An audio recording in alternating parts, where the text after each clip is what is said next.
Folks, Black Star Network is here. Hold no punches! I'm real revolutionary right now. Black power. Support this man, Black Media. He makes sure that our stories are told. Thank you for being the voice of Black America, Roland. Stay black. I love y'all. All momentum we have now, we have to keep this going. The video looks phenomenal. See, this difference between Black Star Network and Black-owned media and something like CNN. You can't be Black-owned media and be scared. It's time to be smart. Bring your eyeballs home. You dig?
Today is Friday, July 14th, 2023. Coming up on Roland Martin Unfiltered, streaming live on the Black Star Network. Republicans pass a military bill in the House, yet they attack the issue of being woke, lying straight out about it. And Congressman Stephen Horsford is having none of it. The chair of the Black Caucus blasts Matt Gaetz over what they have actually done. Hakeem Jeffries, the minority leader, also blasts them, including Speaker of the House, Kevin McCarthy. We'll have all of that for you and show you the implications of this. A number of Republican attorneys generals have sent letters to more than 100 companies saying their diversity efforts may be in violation of the law after the Supreme Court affirmative action decision. I warned y'all they were coming after companies next. What did I tell you in my book, White Fear?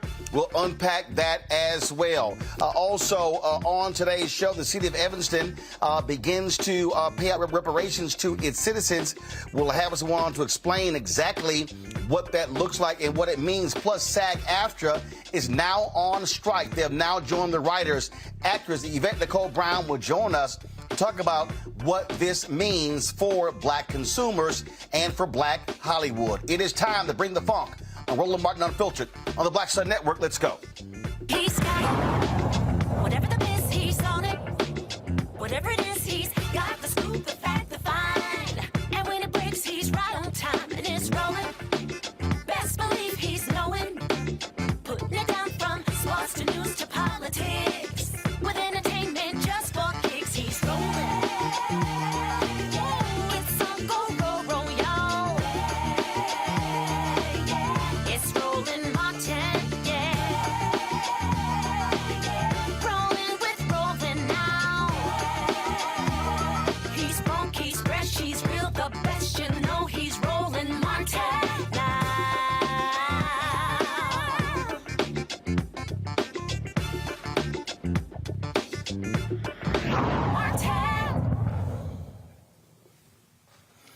All right, folks, you heard us talk about AI and the impact of AI when it comes to technology. Well, in Vallejo, California, they were using AI to deal with the whole issue of police misconduct. So they were using AI searching through various body camera footage.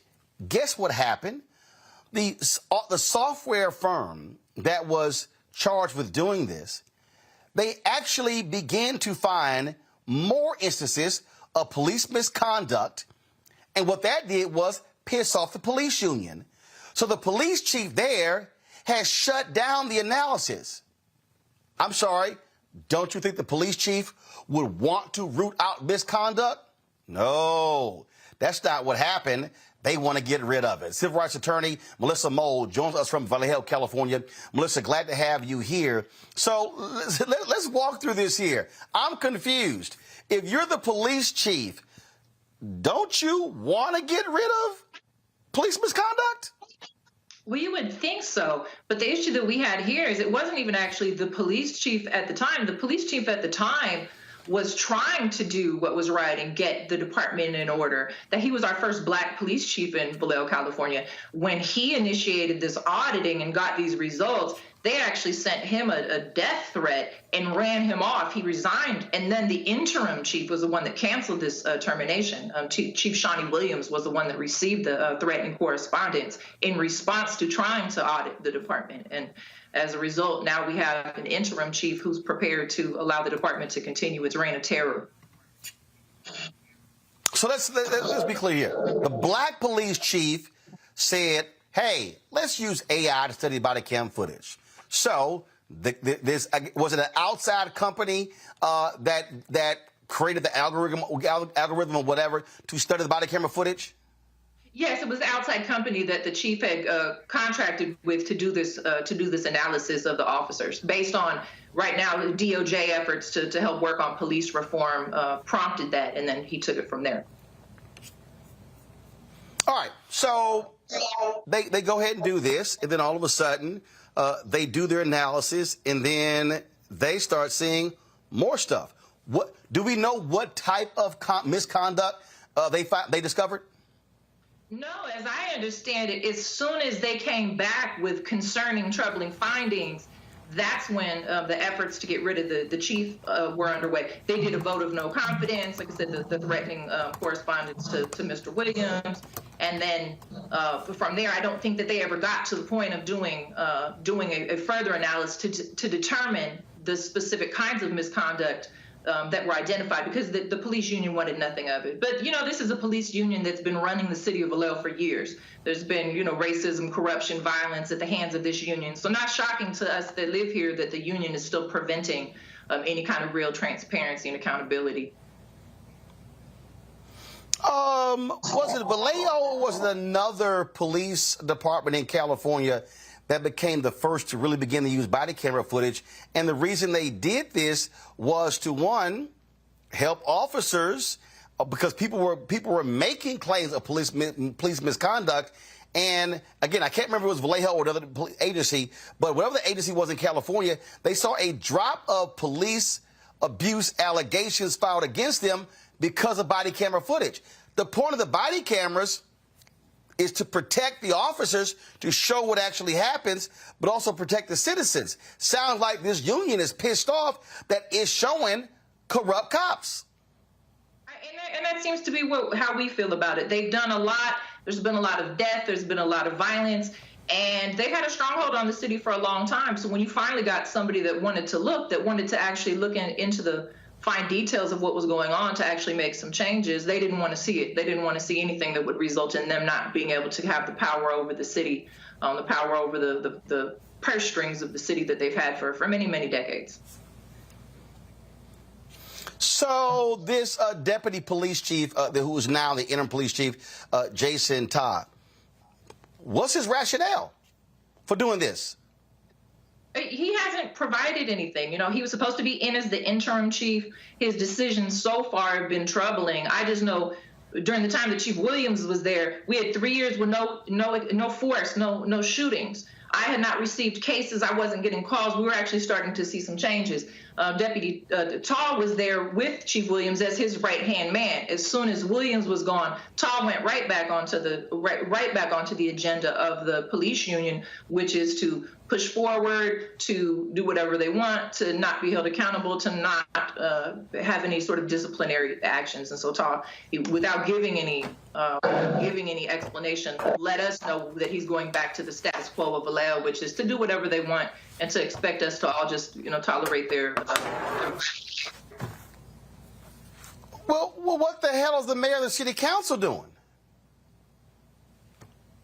Historically, unfortunately, Vallejo, the city council has been sort of prey to the police union as well, because they have a long history of threatening and intimidating people, including city council people. There's a long history of them targeting and harassing advocates. I've received death threats, harassment, surveillance from the command staff of the police department. And so it's wild out here. We call it, Vallejo, Mississippi, because really, for a liberal area, we go back 30, 40, 50 years in policing anytime you come out here. It's sad and really concerning at this point, because we really were making progress in Vallejo. Chief Williams was really doing something here. The community, the impacted families, the people whose loved ones had been hurt and killed, we were all beginning to have some faith that he was actually on the right track. And so to see racial terror being used against the police chief and the community, and having a new chief that seems willing to continue to hold the company line on the violence and racism and terror, it's disturbing.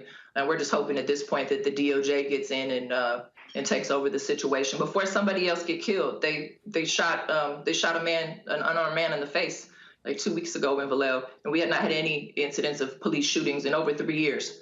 But now that Chief Taz is in place, we're concerned that others are gonna pass away, because like I said, it's been over 3 years. So have y'all made that request for the DOJ to come in to examine the police department? Has there been an actual request?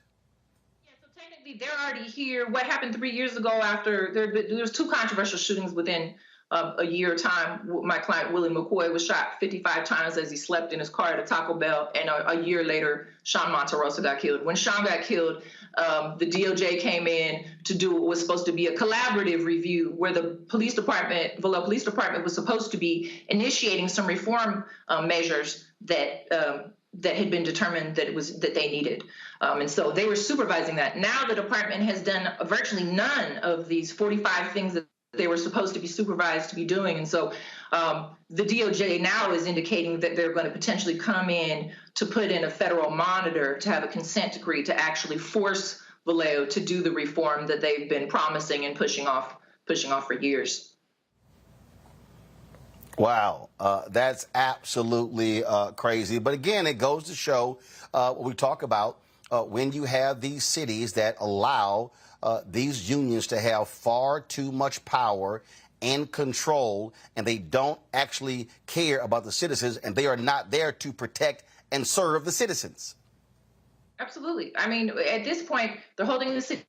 They're holding the city hostage. When the George Floyd movement happened and people were talking about defunding the police, just like many other cities and states, Vallejo decided to sort of stop policing, to stop policing the community, to try to get back control over the police department, and to try to kind of continue this reign of terror. But as a community, we're not prepared to let that happen. There's been too much loss of life, and there's too many people in the community, too many advocates, too many people that know what's going on around here. But from my viewpoint and on behalf of my clients, so far there has been no investigation into these officers having admitted to bending their badges in relationship to killing people. And so unless the DOJ comes in to investigate that, I don't think that there's any way to move forward, with the city, or to try to get the police department back under the control of the city.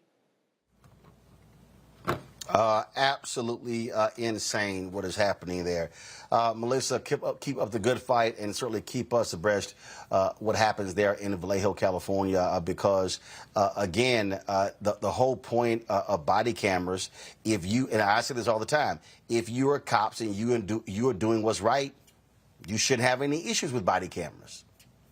Exactly. If you're doing what's right, if you're following the rules, if you're following the law, you should have no problem with it. The fight that police have had about that, I mean, administrators, politicians, and command staff wanted body cameras. The people that are doing the work didn't feel like they should just be trusted, unilaterally without view if this wasn't something that they wanted. But they're not going to get rid of body cameras. We're not going back in time. It's just, unfortunately, Vallejo is just sort of an antique as far as police departments because of the stronghold that they have. But they're a powerful tool for us, as civil rights attorneys, because we used to have to take the word of the person who shot a dead man while the dead man stayed silent. So now we have the voice of the dead often in the body cameras. And so whatever good we see from it compared to whatever concerns the police have about them, I mean, the community safety outweighs whatever privacy or whatever other concerns the officers might possibly have. Because like I said, we've had far too many unarmed men, sleeping men, running men, so many Black, brown, and poor people in Vallejo being murdered by Vallejo police. And so we're going to continue to push for all of the technology that's available to watch and ensure that our public servants and our tax dollars are being used to protect us, not to hinder and oppress us. Unreal. Melissa Mold, we surely appreciate it. Thanks a lot.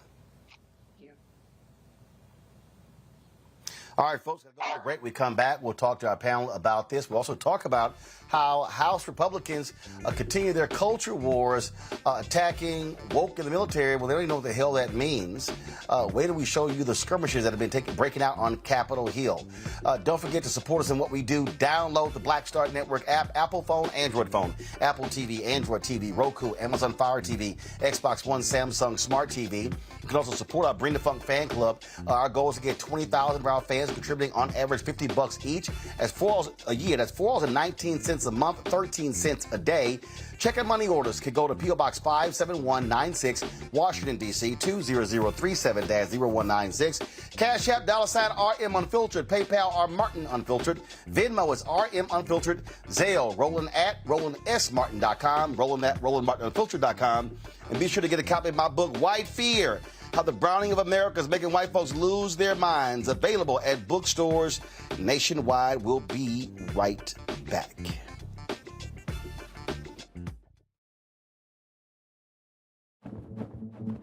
For decades, the tobacco industry has deliberately targeted Black communities and kids with marketing for menthol cigarettes. It's had a devastating impact on Black health. Tobacco use claims 45,000 Black lives every year. It's the #1 cause of preventable death. In the 1950s, less than 10% of Black smokers used menthol cigarettes. Today, it's 85%. Menthol cools and numbs the throat, making it easier for kids to start smoking. Menthol also increases addiction, making it harder for smokers to quit. Menthol cigarettes are a big reason why Black Americans have a harder time quitting smoking and die at higher rates from smoking-related diseases like cancer, heart disease, and stroke. It's time to stop Big Tobacco from profiting off Black lives. An FDA ban on menthol cigarettes will improve Black health, save lives, and protect future generations from addiction. Learn more at tobaccofreekids.org/ban menthol. Black Star Network is here. Oh, no punch! I'm real revolutionary right now. Thank you for being the voice of Black America. All momentum we have now, we have to keep this going. The video looks phenomenal. See, there's a difference between Black Star Network and Black-owned media and something like CNN. You can't be Black-owned media and be scared. It's time to be smart. Bring your eyeballs home. You dig? My name is Lena Charles, and I'm from Opelousas, Louisiana. Yes, that is Zydeco capital of the world. My name is Margaret Chappelle. I'm from Dallas, Texas, representing the Urban Trivia Game. It's me, Sherry Shepherd, and you know what you watch. Roland Martin on Unfiltered.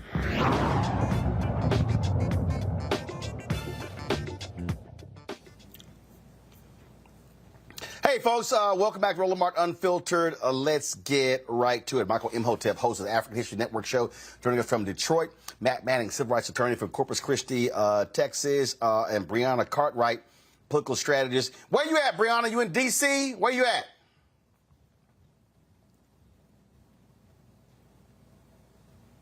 Brianna, you ain't ready? What were you doing? You doing squats? All right, y'all get her tech ready, and so we'll bring her in when she's ready. Let's go to Matt Manning. Matt, when you see what they're doing in Vallejo, California, I mean, this is so BS. It's so BS, and it goes to show you how the police union, they do not care about the safety of the public. They want to protect cops, and the city officials, the mayor and the city council, are trifling as hell by allowing them to dictate what should be done when it comes to this body camera analysis.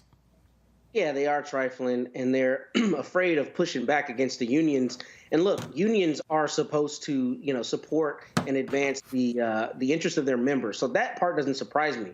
But the issue becomes, the citizens are entitled to have a police force that not only does not brutalize them, but that the local government is not beholden to when it comes time to address some of those practices. And this is something that you see in Vallejo, but you see across the United States. We talk about it on this show all the time about how city governments and county governments and municipalities are beholden to police unions. And some of that is rhetoric, but some of that, I guess, is also, civil service agreements and concerns about lawsuits from the members. Notwithstanding all of that, the thing that does not make any sense to me is that body camera footage generally helps police officers more than it helps people who have to make civil rights complaints, insofar as when officers have complaints against them that are not justified, it's captured on body cam. So I don't understand why this would be problematic for the department, except where exactly this scenario. They're afraid of the union revolting or having some issue related with the union members. But all of this emanates from their sworn duty to protect the public. And if you have a system, a software system that is determining and cataloging, a number of those unprofessional encounters, then that gives you the data that you need to not only make changes, but also to have plausible deniability when you can say we've had a 30% decrease or whatever it is in your issues. And in fact, in the article that I read, at least in another city, they implemented the same technology and had like a 30% reduction in use of force. So there's very obviously a demonstrable reason you want to use this, because it provides you the data. And I don't know why the city of Vallejo would not continue that outside of being afraid of its union members. The one thing I do think is interesting about this, though, is if they're using AI to analyze it, I'd be interested in what safeguards are in place to make sure the software is really appropriately analyzing what is professional as opposed to unprofessional, because I could see that being part of the pushback, understandably saying, you have a program that's determining whether the officer's interaction is professional or unprofessional. But it sounds like there were enough red flags coming from this to overall address the policing issue. And for that to not be addressed is a problem, and it should make any Vallejo resident very concerned as to why their city government's primary focus is not protecting them. Look, bottom line here, Michael, and we see this all the time, cops in these unions, they do not like accountability. They do not like people holding them accountable. They want to be able to get away with misconduct and tell the public, hey, y'all can go to hell, nothing to see here. Yeah, especially crooked cops. They don't want accountability. So in reading this article from openvallejo.org, it talked about how the police union said that they wanted to be consulted first before this AI program was instituted and body camera footage was reviewed and a professionalism score was attributed to different officers. So my question would be, exactly why does the police union want to be consulted first before this audit or investigation takes place? And I would argue if the overwhelming results of the AI review of the body camera footage was overwhelmingly favorable to the Vallejo, California Police Department, the police union would not object to this if it was overwhelmingly beneficial to them. Okay, so it has to be damaging to them. And the fact that Police Chief Shawnee Williams was forced out, who is trying to do the right thing. And I'm not familiar with this person, but it sounds like this is the type of police chief that we want, who wants accountability, who wants to clean up the police department, et cetera. So, you know, my question is the same as yours, Roland. Where's the city council? Where's the mayor? And then also, you know, is there an uprising from the and protest from the citizens as well? You know, so this is a mess right here. Yeah, I mean, it's an absolute mess. It is exactly what we often see, again, when they allow cops to be in control of and have the power. All right, folks, speaking of a mess, it is a massive mess out in Hollywood where SAG-AFTRA, the union of actors, they are now on strike, joining the Writers Guild of America. They went on strike beginning at midnight. They've been angered by many of the folks there. The studio heads who claim that the WGA as well as SAG, that they simply are asking for too much, that they're being greedy, if you will. Now, these are the same studios that pay their CEOs anywhere from $27 to $200 million. We're talking about a significant amount of money, but they want the writers to be able to, frankly, take less. One of the things that's also crazy is one of the proposals dealt with the issue of AI, where they want to be able to use AI and then use an actor's likeness in perpetuity and never have to pay them. One of the folks is on the board of SAG-AFTRA, actress Yvette Nicole Brown. She joins us right now on Roland Martin Unfiltered. Yvette, how you doing? What's up, brother? Good to see you. So here's the deal. There's somebody sitting out there right now watching, and they have it in their minds, oh, man, these actors, they make a ton of money. These people not realizing that at any moment, 98% of the actors out there ain't employed. We start talking about health care benefits. We start talking about residuals. We start talking about, and now how streaming has changed the game. You used to have a network show. You would get a full season, 22 episodes, and then all of a sudden, now you look at a lot of these streaming shows. They're 8 to 10, and so the economics has changed, and frankly, the opportunities are drying up for a lot of people. So explain to the folks why SAG-AFTRA is joining the WGA to go on strike. Well, you hit a lot of it on the head right there. Once streaming happened and we have these shorter seasons, you can imagine as a writer or an actor, you might do 8 to 10 episodes. And then you have like a stretch of like 8 to 10 months where you're doing nothing. So there's no money coming in. You get money when you work. If you're not working, you don't get money. Now, what used to save us back in the day is that reruns would happen and you be able to watch Different World again, you know, in the summertime, and you get money that was almost equal to what you made when you did the show originally. Residuals are gone. So people are now signing up to do a show. They do their 8 to 10 episodes, then they don't work for 6 to 8 months, and then they're also held exclusively by that streamer or that network. So now I can't work anywhere else. I can't make any money, and you're not paying me any residuals. And then so that affects my health care. That affects everything. And people think that just because someone's on television, they're rich. It has never been the truth. Now, there's some people, the people that are the multimillionaires and the A-listers, they doing all right. But this is about the 98% of us that are not working all the time and what can be done to help them. I'm of the mindset that I'm my brother and sister's keeper. It's not okay for me to be okay if y'all not okay. Now, I wish the producers thought like that, because as they take their millions and buy their yachts and go on their fancy trips and have their interviews on meadows of green, acres of green, they aren't thinking about the people that may not be able to pay for their children's school, or may not be able to pay for their health care, or may not be able to pay their rent. And then that quote that came out that one of the producers basically said that their goal is to choke us out until people lose their apartments and their homes. That is so inhumane. Yeah. It's inhumane. At what point is enough? How much money they literally said, for the folks who are watching and listening, they said, hey, we wait 3 or 4 months, we can starve them, and they're going to begin to lose their apartments and their homes. Yep. Now, these are the people that we're negotiating with. What I loved about what our president, Fran Drescher, did yesterday is she just literally told it like it is. And she literally called it what it is. It is inhumane, it's disgusting, it's evil. The thing is, how can you be in this industry and know that you're doing well and not care that other people are suffering? I don't understand it. I mean, we see it, of course, in politics as well. There's a group of people that want to help everybody, and there's a group of people that's like, well, I got mine, get yours. It's not fair. And this is the thing. You don't have an entertainment industry if you don't have actors and writers. You don't. So I don't know where they think all this magical money they love is going to continue to come in if they don't have the people writing the stories, creating the worlds, and then actors coming in to perform those pieces. It's so short-sighted. And we're upset. We're mad. And we're ready. And the WGA is with us. We're with them. And it's like, bring it. I was out on the sorry, that's my dog sneezing. I was out on the picket line today, and everybody's like, let's do this. If they thought they were breaking us, they're wrong. We're energized and we're ready. The thing that, again, technology is changing a whole lot.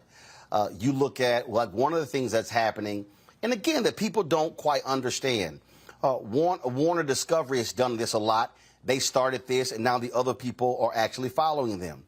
They are literally pulling shows off of streaming services to save money for tax reasons.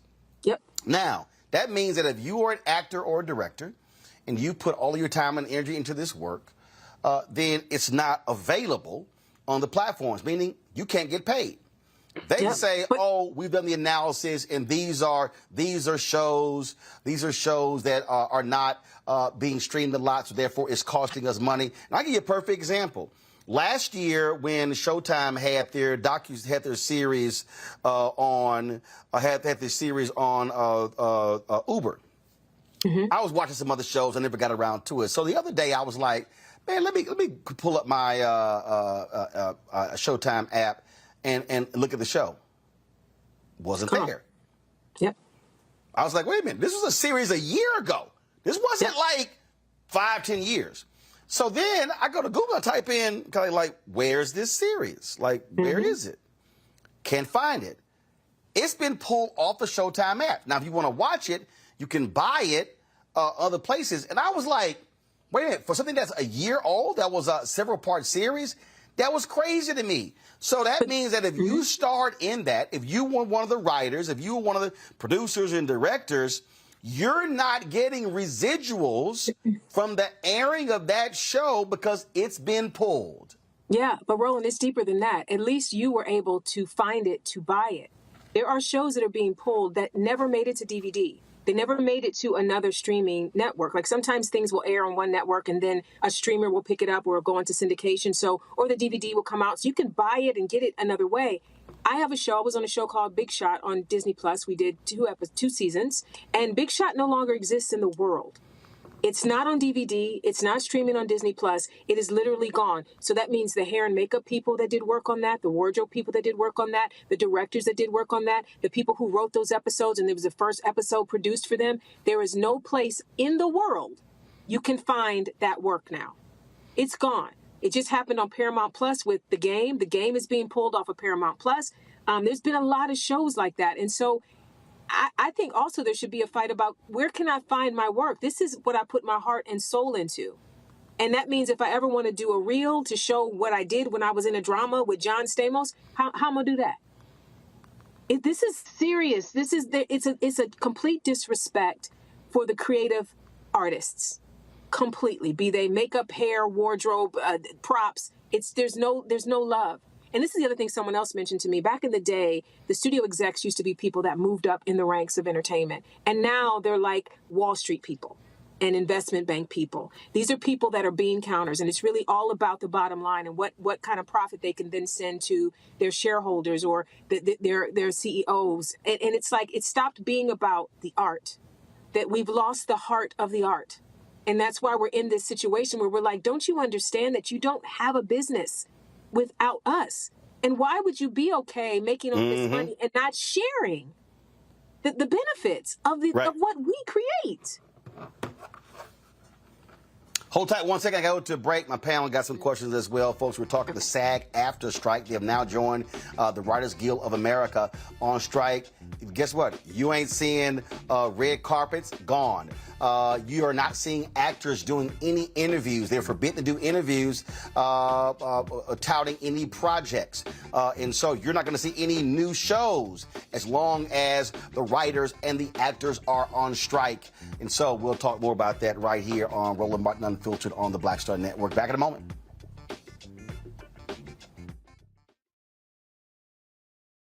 My early days on the road, I've learned, well, first of all, as a musician, I studied not only piano, but I was also drummer and percussion. I was all city percussion as well. So I was one of the best in the city on percussion. There you go. Also studied trumpet, cello, violin, and bass, and any other instrument I could get my hand on. And with that study, I'd learned again what was for me. I learned what it meant to do what the instruments in the orchestra meant to each other in the relationships. Right. So that prepared me to be a leader. That prepared me to lead orchestras and to conduct orchestras. That prepared me to know, to be a leader of men, they have to respect you and know that you know the music. You have to be the teacher of the music. You have to know the music better than anybody. There you go. Right, so you can't walk in unprepared.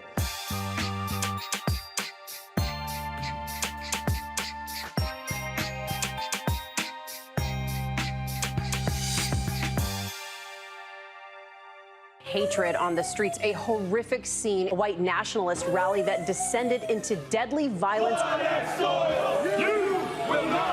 White people are losing their damn minds.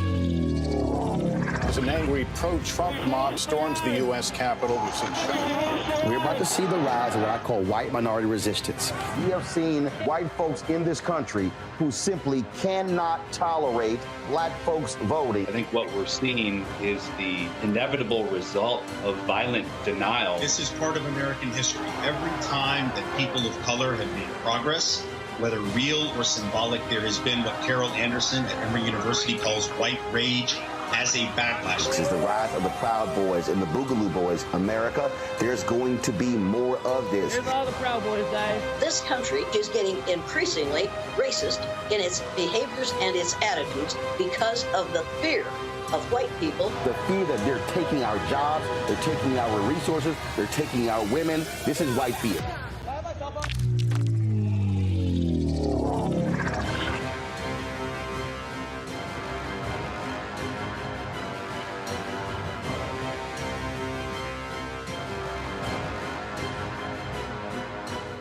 Hey, it's John Murray, the executive producer of the new Sherry Shepherd Talk Show. You're watching Roland Martin Unfiltered. So obsessed. All right, folks, welcome back to Roland Martin Unfiltered on the Black Star Network. We're talking with actress Yvette Nicole Brown. She's a member of the SAG-AFTRA board. At midnight, they went on strike, joining the Writers Guild of America. It is the first time they've been on strike in 26 years. Let's go to our panel. Michael Imhotep, your question first for Yvette. Hello, Yvette. Thanks for coming on. Also, great interview with Joanne Reed. I've been following this, and one of the things that I'm hearing is that one of the things that the actors and screenwriters are fighting for is a greater piece of the pie when it comes to content that's on the streaming services now, because the way the contracts are, the way the payouts are when it comes to streaming is entirely different than it was traditionally. Can you give us more insight into that? And also, a lot of the streaming companies are saying, maybe like Peacock and some of the other streaming companies are saying they're not making a profit as well. Can you talk about that, please? Yeah. Well, first of all, everyone saw how great Netflix was doing, and everyone raced into the streaming landscape before they knew how to do it their way. So there are probably a few that are not making a lot of money, but that's not all of them. That's first. Second, what happens with our contracts is that the producers come up with a new way to make money. Maybe back in the day it was DVD, then it was streaming, and now it's AI. And what they do in the contract negotiation is they go, DVD, I don't know if it's going to do anything, right? So they tell you that in the negotiation. You go, okay, well, for the first 3 years, we'll give you, you can pay us less than you would pay us for network, because we don't know what this streaming is going to do or what this DVD is going to do or what this AI is going to do. forgetting that they absolutely know that it's going to be lucrative because they wouldn't chase anything unless they know there's money there, right? So we fall for it, and we've fallen for it a few times. So what we realize now is they're trying to do the same thing with AI. Now, what happened with streaming is that they said, well, we don't know if it's going to be profitable, so let's pay you a little bit less than we would have paid you. Well, that fee structure is now set in steel, right? So now every year, as they made, some of these streamers have made record profits, we're still getting 10 cents on the dollar or whatever the number is. I don't know what the exact number is, but we're getting a lot less than what we should be getting. And then they go, well, you agreed to it, so I don't know, going back and changing it now. So now that we've learned that that's how they do it, we're like, we're not going to let you do that this time. We know that AI is going to make you a lot of money somehow. So we need something in place now to protect us, to make sure that we don't do what was floated where they wanted background actors to have their entire body scanned, likeness, face, all of it, which means they now own that person's entire likeness and they can plug that person in crowd scenes or anywhere else they want to in perpetuity. Their children's kids will be dead, and they still will see grandma walking around carrying a Target bag in some show. That's ridiculous. And they want to pay them the day rate. So they want to pay you once and use you forever. And this is the thing. There are certain people that have reached a level of their career where they can negotiate out of that. But again, it's not okay. I'm not okay that I can negotiate it if the person starting in this industry or the person that hasn't made it to my level can't negotiate their way out of it. Because what they'll tell them is, well, we don't really need you. We'll get somebody else. And then there'll be somebody else that will say yes. You see what I mean? Like they have you against the barrel when you haven't become a name or you haven't become famous in some way. And we want to make sure the contracts protect everybody, not just the people that can negotiate their way out of these little traps. And the point there you make, Yvette, there when you talk about the contracts, when they are locked, they are going to hold you to that contract. Absolutely. I just finished watching on Netflix the documentary, the docuseries on American Gladiators. And they talked about on that show where the folks who were the gladiators and how they were getting $500 a show. They were incurring injuries. They had a national tour, 120 city tour. They were selling toys, merchandise, all sort of stuff. And the gladiators were like, yo, we make the show. And Sam Goldwyn, who they were doing the show, they were like, absolutely not. We are not renegotiating. You signed the contract, that's what you get. And they fired some of the original gladiators. And that's how they wrote. So this whole idea, so when somebody tells you, no, just go ahead and sign, we can take a look at it later. No. Don't do it. You better get it in writing because and then they're gonna negotiate downward from that deal in the next deal. Yep. And this is the thing, too, that I don't know that people... I started out as a legal secretary. I don't know if people know that, but I was a legal secretary by trade before I became an actor. What people don't understand is that there's no such thing as boilerplate. Or this is just what we do. They'll say that. Everything in a contract can be negotiated. Every single thing. So don't fall for, well, this is just how we do it. No. We're going to do it different in this one. We're going to change this for me. And I think people don't have the understanding that they can do that. And sometimes the business affairs offices are so strong. Well, we got to get it today. If we don't get it today, breathe and get the deal that is right for you. And that's if you're able to. If you've reached a point in your career where you can. There are a lot of people that can't do it. They're just not at the place where they can do it yet. And again, that's why unions are there. Shirley Ralph said something. But Yvette, even if you're a big name, Don Cheadle talked about this here. I forgot I guess it was one of those Marvel, whatever the hell. And he at his child's birthday, and they were like, you got an hour. That's what it's like. I got an hour? And he was like, this is Don Cheadle, Academy Award nominee. And it was like, okay, fine, it's your daughter's birthday, fine. We're like, we'll give you 2, but we need an answer. And he had no choice but to say yes, because they were literally like, we will move on. And remember, that was a role where he replaced Terrence Howard. Yeah. And this is the thing, too, though. I believe in this in regards to contracts. And you can't do it all the time, but sometimes the no is very powerful. You know, if you got an hour to do it, then that means you ain't got nobody else either. And whoever you're going to go to next going to have 30 minutes, and they might not say yes either. So you actually need me. So I'm going to take this 5 hours to figure out if this is the right deal for me. Right? So I get it. Like there's It's tough. It's tough, and that's why it's important to make sure that as unions we fight so that people don't have to fight so hard. But yeah, it happens every day. Matt. Well, first, let me say that I appreciate your work and thank you for being here with us this evening. This is actually an issue that affects my family. My sister, Denise Manning, is an actor in New York City and just won her first Emmy.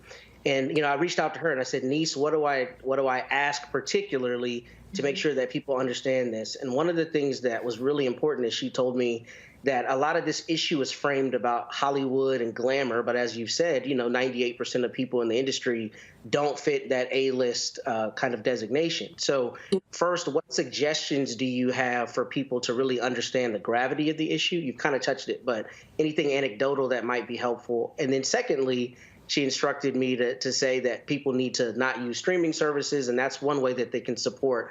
But what other ways do you see that we can support? Because obviously we love your work. We digest it. It's gotten us through the pandemic. But we need to be standing in solidarity with you as you stand for what's right. And I want to know the best ways to do that. Thank you for that question, and please tell your sister, yay, congratulations. I think that since they only care about money, and they don't care about people, I think anything that you can do to affect their money will help the cause. I can't speak on what that should be, but her suggestion's great. Where do they get their money? So let's now hit them where it hurts. But it's going to take a lot of people saying, I'm going to not stream anything today. I'm not going to binge anything today. I'm going to cancel my service for a couple of months as long as the strike is on, I'm not going to watch this network, or I'm not going to watch this. It has to be a lot of people making that decision. And I think what people miss is that this is not, again, about the super rich people or the super famous people. You may see people that are more recognizable talking about it because they're the people that might be able to get the hit on Roland Martin. You know what I'm saying? But we're here fighting not for us. We're fighting for the 98% that is not working. And people need to remember, we're just human beings doing a job. This is not about we're fancy and we're amazing. No, we're just acting is just a job. In the same way I worked at, if I work at Starbucks or I work at Target or wherever else I work, I go every day, I do my hours, I get paid, and I want some health care. It's the same thing. And most of the people that are in our union are living paycheck to paycheck. There was a story last year when the WGA first went on strike, where there was a writer who wrote on a show called The Bear, and The Bear was nominated for all these different awards. He had to buy a bow tie on credit to be able to have an outfit that he could wear. He had like $1.83 in his bank account when he was on the red carpet for this show. One of the girls, or a couple of the girls from Orange is the New Black, the second breakout show on Netflix, talked about how they were poor. They were poor. And some of them were working 2 jobs. You're going to set every day and doing, being on a hit show that's across the international hit. And then you're going to work at a bar at night to pay your mortgage or your rent. Like, that should not be. That should not be. So this is really just understanding that if it were you, if you were going to whatever your job is every day and finding out that you're making pennies on the dollar and the person that owns the company is a millionaire, the idea of saying that what we're asking for is unreasonable, but you get $27 million a year, but we're unreasonable because we want some health care. How? Make it make sense. Make it make sense. Where's the humanity in that? Oh, indeed. All right, Yvette, I appreciate it. We'll be watching to see what happens with this strike. Thanks a lot. Thank you, brother. Folks, going to a break. We come back. Drama on Capitol Hill. Republicans continue their culture wars, whining, complaining about woke. Democrats, especially black Democrats, are fighting back and mad as hell. We'll show you all of the drama next on Roland Martin Unfiltered on the Black Star Network. Don't forget, download the Black Star Network app, Apple phone, Android phone, Apple TV, Android TV, Roku, Amazon Fire TV, Xbox One, Samsung Smart TV. Contribute to our Bring the Fuck fan club. We want 20,000 of our fans contributing on average $50 each. a year. That's $4.19 a month, 13 cents a day. You can send your check and money order, P.O. Box 57196, Washington, D.C. 20037-0196. Cash App, $RM Unfiltered. PayPal, R Martin Unfiltered. Venmo is RM Unfiltered. Zelle, Roland at RolandSMartin.com. Roland at RolandMartinUnfiltered.com. Don't forget, you can watch our 24-hour, 7-day-a-week streaming channel on Amazon News. That's right. Pull up Amazon Fire and just simply go to Amazon News. You can also say, Alexa, play news from Black Star Network to hear our audio. And beginning today, we're now on the Plex Fast channel. That's right, our Black Star Network 24-hour, 7-day-a-week streaming channel is now on Plex. That's right. We should have the graphic. Where y'all at, y'all? Where y'all at? We're slow with it. All right, we'll have it for the next in the next hour. All right, y'all. Well, we'll see. So, and also don't forget to get my book, White Fear: How the Browning of America is Making White Folks Lose Their Minds. Available at bookstores nationwide, Ben Bella Books, Amazon, Barnes & Noble, IndieBound Bookshop, Chapters, Books A Million, Target. Download a copy on Audible. I'll be right back.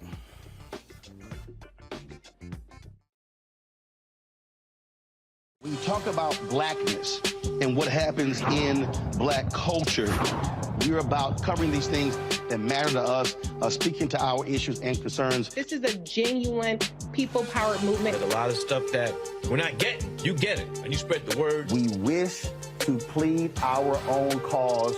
Too long have others spoken for us. We cannot tell our own story if we can't pay for it. This is about covering us. Invest in black-owned media. Your dollars matter. We don't have to keep asking them to cover our stuff. So please support us in what we do, folks. We want to hit 2,000 people, $50 this month, raise $100,000. We're behind 100,000, so we want to hit that. Your money makes this possible. Checks and money orders go to P.O. Box 57196, Washington, D.C. 20037-0196. The Cash App is $RM Unfiltered. PayPal is R Martin Unfiltered. Venmo is RM Unfiltered. Zelle is Roland at RolandSMartin.com. Coming up next on The Frequency, right here on the Black Star Network, Shanita Hubbard. We're talking about the ride or die chick. We're breaking it down. The stereotype of the strong black woman. Some of us are operating with it as if it's a badge of honor. Like, you even hear black women like aspiring to be this ride or die chick, aspiring to be this strong black woman, so at their own expense. Next on The Frequency, right here on the Black Star Network. Me, Sherry Shepard, with Sammy Roman. I'm Dr. Robin B., pharmacist and fitness coach, and you're watching Roland Martin Unfiltered.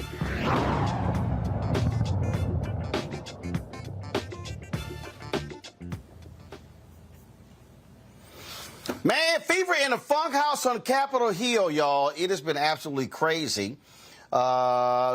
Yesterday, the House approved this NDAA bill, real estate military bill. Y'all, normally this just flows like butter. When it passed out of committee, it passed 58-1 out of committee. But once it got out, the Freedom Caucus and the hardcore crazy right-wing bigots, they got involved, and so then they wanted to put in there attacking abortion. They wanted to put in there attacking woke in the military. And so it passed on a party line vote. And it's the U.S. Department, again, and so it's called the National Defense Authorization Act. And then it's just stupid. I mean, just nonsensical how crazy these right-wingers are. Yesterday, woo, man, Congressman Stephen Horsford and Congressman Matt Gaetz got into it on the floor of the House.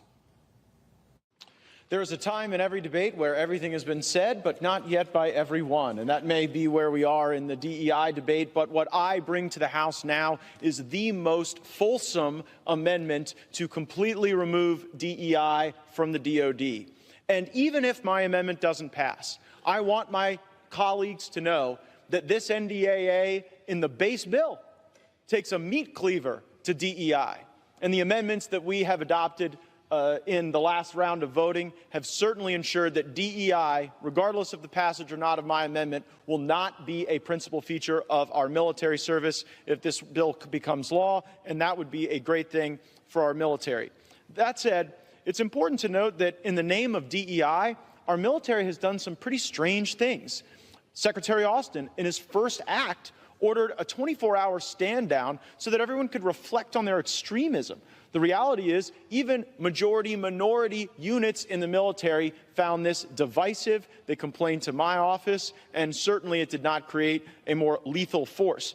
Also, in the name of DEI, we've hired some rather strange people in the government. There's one DEI officer named Calissa Wing, and she actually, if you can believe this, worked in the DEI's department at DODOA, the education system within DOD, and she put out the following inclusive tweet. I'm so exhausted at these white folks in these professional development sessions. This lady actually had the audacity to say that black people can be racist too. I had to stop the session and give Karen the business. This was the person that we had hired to create a more inclusive environment, and I think it's indicative of the inherently divisive culture that has permeated radical racial ideology. My amendment gives us the opportunity to pull it up by the root, and I hope my colleagues support it. I would add this final point before yielding back. We have standards in the military that allow the military to expel racists and white supremacists completely in the absence of DEI programs. We've had those standards in the military for quite some time. And so even if my amendment were to become law, I don't want anyone in the body to think that we would be stuck with people in the military that didn't meet long-standing pre-existing standards of personal conduct. And with that, I reserve. The gentleman reserves. The gentlewoman from Virginia. For what purpose does the gentlewoman from Virginia seek recognition? I rise to claim the time in opposition to the amendment, and I yield 1.5 minutes to Mr. Horsford. The gentlewoman is recognized for 5 minutes. The gentleman is recognized. Mr. Speaker, I rise today in strong opposition to this amendment. Mr. Speaker, the previous speaker, the maker of this amendment, talked about being exhausting. This issue that he has brought before this body and the committee is exhausting. Just this week, the sponsor of this amendment called diversity, equity, and inclusion in the military a, quote, failed experiment. He has called it cancerous. Just this week, a senator from Alabama stated that it was his opinion that white nationalists are not necessarily racist and refused to denounce white nationalists serving in the military. All of this with the backdrop of the same senator holding up hundreds of military nominations, which is actively hurting our national security, something that this NDAA bill would address. To what end? The U.S. Marine Corps does not have a confirmed commandant as we speak. And yet, just an hour ago, on this very floor, one of the members on the other side of this body said his amendment, quote, had nothing to do whether colored people or black people can serve, unquote. Mr. Speaker, these comments show exactly why we need diversity, equity, and inclusion initiatives. Every day, our military grows more diverse, more and more reflecting the diversity of our nation. This amendment does nothing to address the recruitment shortfalls that our services are facing, and instead it will only make it more difficult to recruit Americans on diverse backgrounds representing the true makeup of our nation. What are you so afraid of? Why do you keep bringing these divisive issues to the body of this floor? You are out of order. You are exhausting, Mr. Gaetz. The gentleman is no longer recognized. The gentleman is no longer recognized. Woman from Virginia reserves. I reserve. Excuse me, a point of order, Mr. Speaker. The gentleman from Florida is recognized. No, Mr. Speaker, I've made a point of order. You have to rule on the point of order. The gentleman will state his point of order. The gentleman has an obligation to address the chair, not other members. He did not do that. He was out of order, violating the decorum of the House. The gentleman has not stated a proper point of order. A parliamentary inquiry, then. I seek recognition to make a parliamentary inquiry.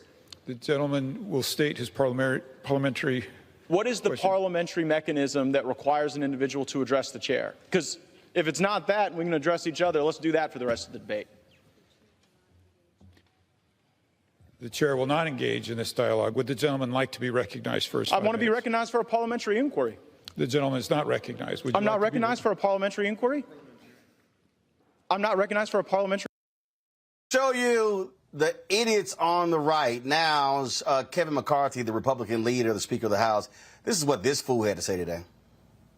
To have the culture war amendments in the conference version, and the second falls down in the Democrat-led Senate's hands.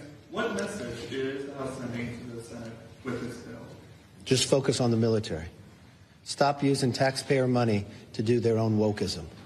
A military cannot defend themselves if you train them in woke. We don't want Disneyland to train our military. We want our men and women in the military to have every defense possible, and that's what our bill does. The money focuses directly on their quality of life and, more importantly, on the investment. When you sit and look. He lying. And Hakeem Jeffries, he was having none of it. We have to pass the National Defense Authorization Act in order to make sure that our military, the greatest military, in my view, in the history of the world, has everything that it needs to protect the safety and security of the American people. And the National Defense Authorization Act, historically, is a bipartisan legislative effort that has now been hijacked by extreme MAGA Republicans who want to wage their so-called culture war against the men and women of the United States military. You can't make this stuff up. And the only explanation for it is that they are so obsessed with jamming their extreme right-wing ideology down the throats of the American people that extreme MAGA Republicans are willing to even detonate the ability of our military to do what it needs to do to keep us safe. Here's the thing here, Matt and Michael. These are the same Republicans. Let me just be clear. These are the same Republicans who voted against getting rid of the white nationalists and Nazis in the military last year. Matt? I don't know, man. This is all absurd, and it's ridiculous that we pay these people to go and be asinine. I mean, that's what it is. Not only did they vote against that last year, but for Kevin McCarthy to get up and say we don't want Disneyland training our military, all of it, this is ridiculous. I mean, first off, these are the same people who all the time trumpet the military and why defense is so important. So you would think the one place you might support people feeling more included is if you're going to put a gun in their hand and send them overseas to defend our nation, right? But this is all about parroting the same rhetoric all the time, the same rhetoric that says these brown people and these poor people and these other people are coming to steal your country by trying to make it too soft. And the reality is when people feel more included and there's more inclusion in the country, then they're better involved and better contributing. And overall, we all lift. But they don't see it that way because, as you always say, and as is always said on the show, it's about power. So this is a stupid position, especially from this idiot from Florida who, I don't know if the investigations have ended, but who should not be opening his mouth at all. He should sit in the corner somewhere and hope he doesn't end up indicted.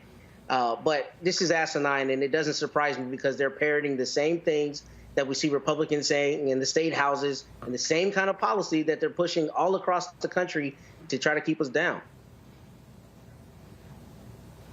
This right here was a year ago. This was a year ago, Brianna.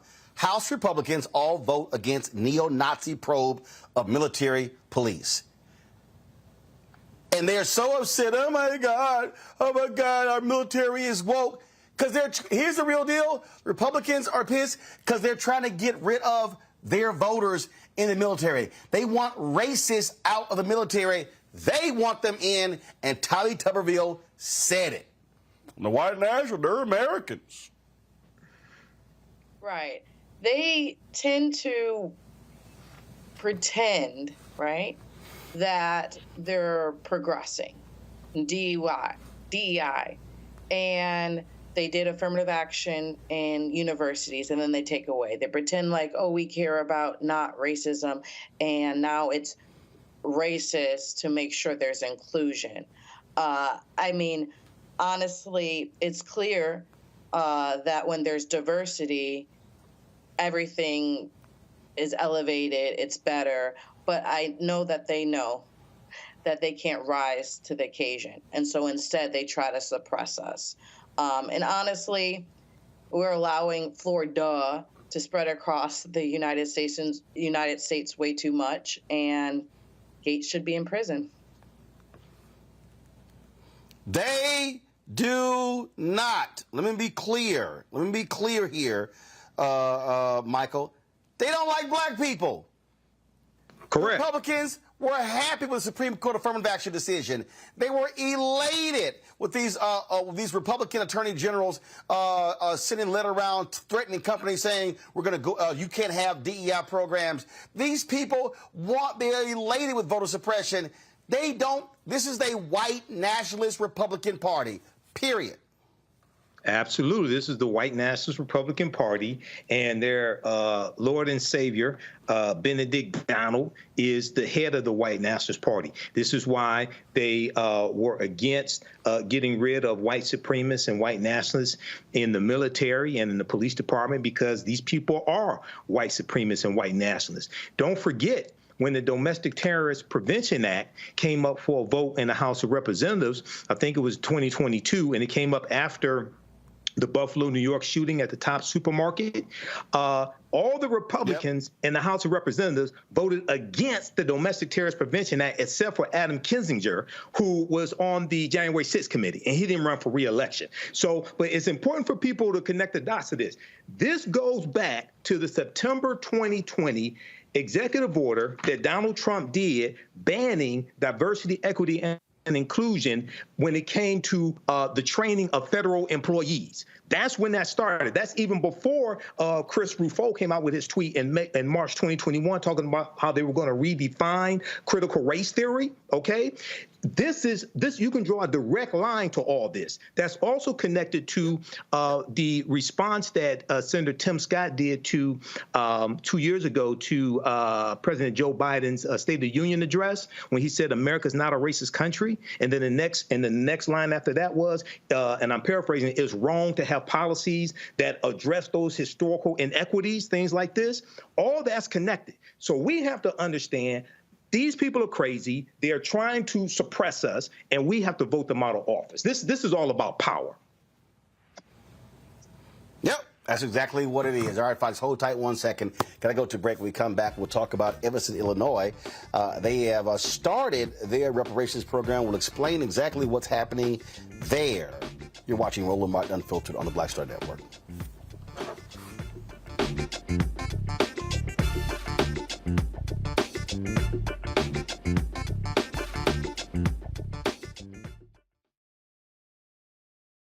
On the next Get Wealthy with me, Deborah Owens, America's Wealth Coach, the wealth gap has literally not changed in over 50 years, according to the Federal Reserve. On the next Get Wealthy, I'm excited to chat with Jim Castleberry, CEO of Known Holdings. They have created a platform, an ecosystem to bring resources to Blacks and people of color so they can scale their business. Even though we've had several examples of African Americans and other people of color being able to be successful, we still aren't seeing the mass level of us being lifted up. That's right here on Get Wealthy, only on Black Star Network. On the next, A Balanced Life with me, Dr. Jackie, we're going to be talking about common sense. We think that people have it, know how to use it, but it is something that people often have to learn. The truth is, most of us are not born with it, and we need to teach common sense, embrace it, and give it to those who need it most, our kids. So I always tell teachers to listen out to what conversations the students are having about what they're getting from social media, and then let's get ahead of it and have the appropriate conversations with them. On the next, A Balanced Life with me, Dr. Jackie, here at Black Star Network.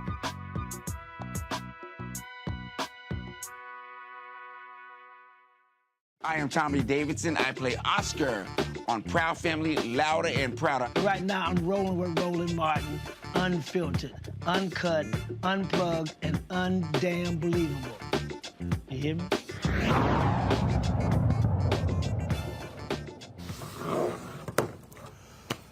For 4 years ago, Evanston, Illinois announced they were going to spend $10 million over 10 years to black residents there. The program would provide upwards of $25,000 housing grants for down payments, repairs, or existing mortgages to atone for the city's past racial policies. Joining us right now is Robin Ruth Simmons. She's the founder and executive director of First Repair from Evanston. So, Robin, this is now started. Absolutely. Thank you, Roland, for having me. The program, or the commitment to reparations, has actually been implemented. Disbursements has happened. I want to add that in 2019, we did commit to seeding the work with $10 million initially from our recreational cannabis sales tax.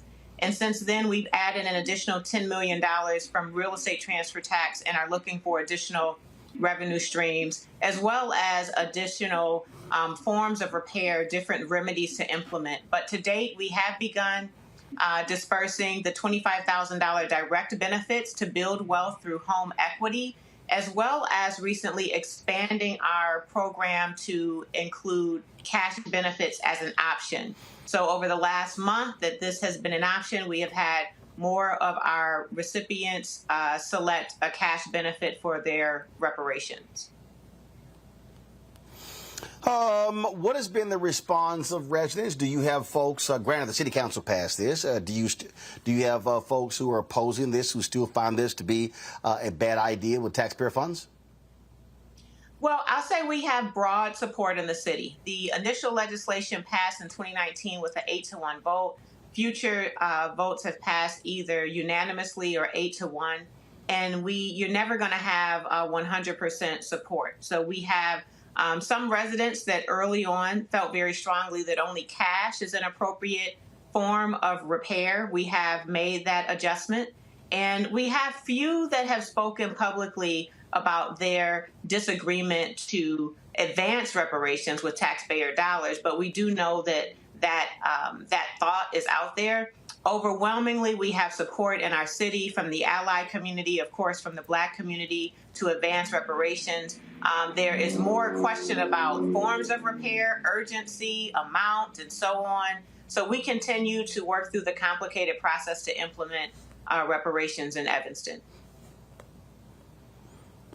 What do you make of folks like Sandy Darity, who claims that what you're doing there in Evanston, it's not reparations, you should not be calling it that? Well, Sandy has an opinion about local reparations. And so it's not just Evanston specifically, but localities that are advancing reparations. I understand he's in disagreement with that only a federal legislation for reparations is appropriate. And it is important to note that in Evanston, as well as now over 100 cities that are advancing a local reparations initiatives, and even more and more states, that all of us share the North Star of a federal policy as a necessity for us to get to the full repair, get anywhere close to that number, because localities do not have the capacity to address the harms in Black communities. And we recognize that. So it's pretty much a false debate that local reparations is not reparations. In fact, it is reparations. It is a specific remedy in correlation to a direct harm to the Black community. It is not satisfying the reparations that we demand for the crimes of the transatlantic slave trade and other policy. But it is, in fact, reparations at a local level. It's going to be very different from city to city based on city history, capacity, and the ability to disperse and repair. Well, to your point, there was an Anscape article that was done, and this is what was actually discussed, and the question was asked, and he said, I think they created this. He says, I think they create an obstacle to a federal program because they are insufficient for meeting what we view as a primary goal of a reparations plan, which is to eliminate the racial wealth gap. And it says we estimate a conservative amount that would be required for Evanston to close the wealth gap for its Black residents will be at least $3 billion. The city's annual budget is about $360 million. They have a peculiar plan, which is really what we call a housing voucher plan, blah, blah, blah, blah. Okay, so here's a perfect example that, to me, again, so Evanston makes this decision, and even he says that the city's annual budget is $360 million. but he's come up with $3 billion. Okay, the money got to come from somewhere. Right. And so if you have an annual budget of $360 million, and you're saying, well, we think it's going to take $3 billion, that means your budget, you're not going to even generate $3 billion for at least 10 years. Right. So, right, for an entire budget. So how in the world, so what? Does the city of Evanston go somewhere to borrow the $3 billion to give the black folks? And so, and I would think that if you have multiple programs in different cities, that's creating momentum for what you want on the federal level, because right now, ain't no federal program. That's right. That's right. So here's a couple things. One is that it's only the racial wealth gap that addresses repair. And so we do this work now full time in communities across the nation. Dozens I've been in personally. Black communities are not just looking at a cash benefit only, they're looking at full repair, a comprehensive approach to repair, which includes access to housing, business, education, health, police reform, clean air, and so on. We're looking for full repair under the 5 components of reparations. So first of all. Secondly, it is not only localities that are responsible for the harm. The conversation of reparations in contemporary history, in 1989, Rep. John Conyers introduced H.R. 40. It's languished in Congress. But that doesn't mean that localities don't take a first tangible step in doing what they can do what is possible. And we have seen, as you have just stated, Roland, that momentum has happened. In 2019, it was only Evanston. Today, there are over 100 cities. In 2019, it was only 65 co-sponsors in the House for H.R. 40.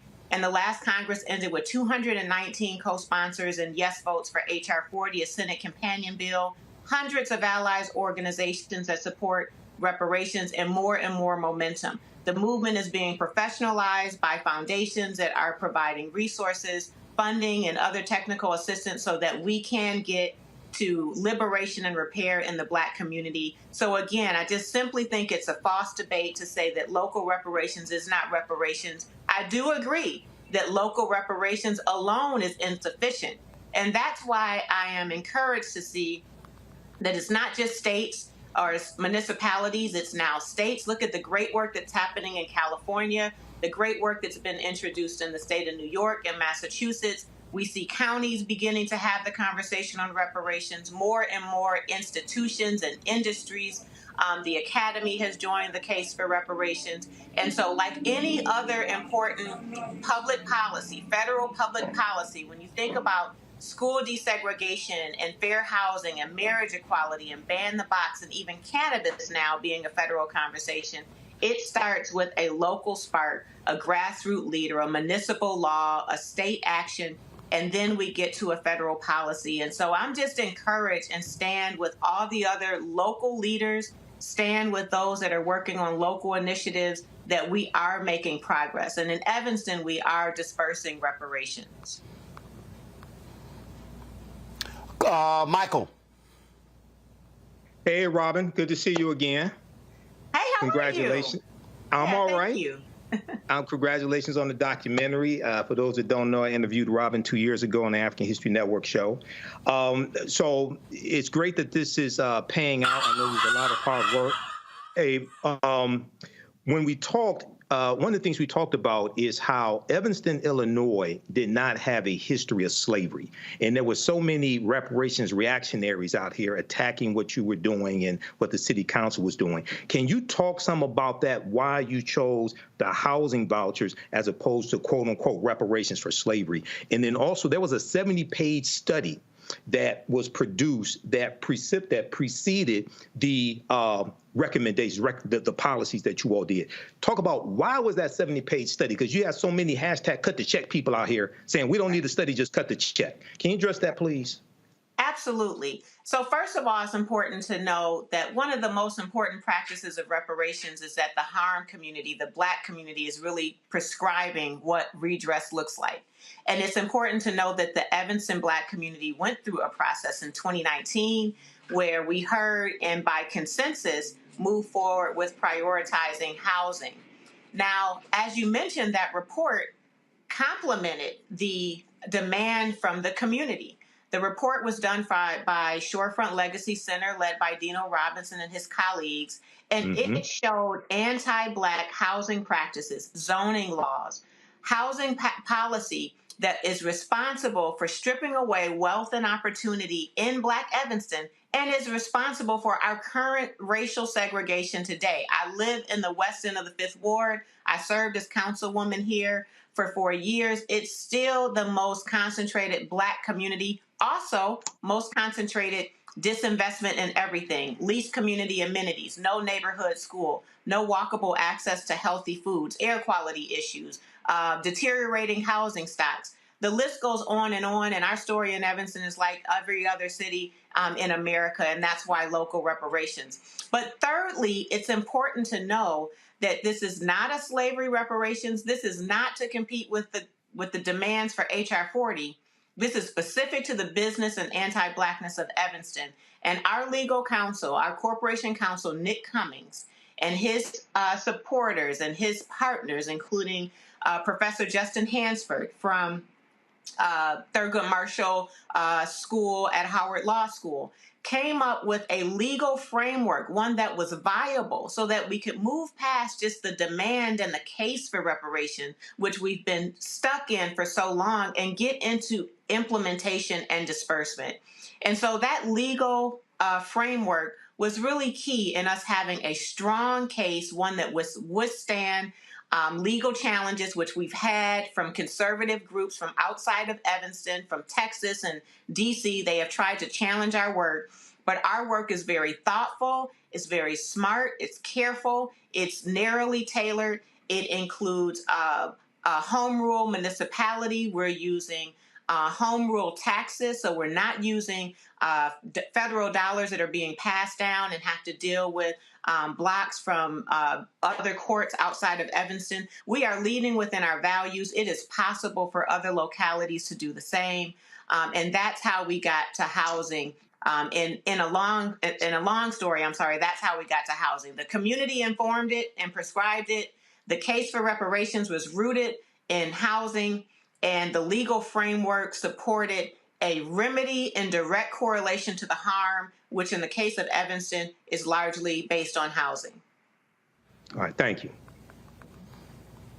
Matt?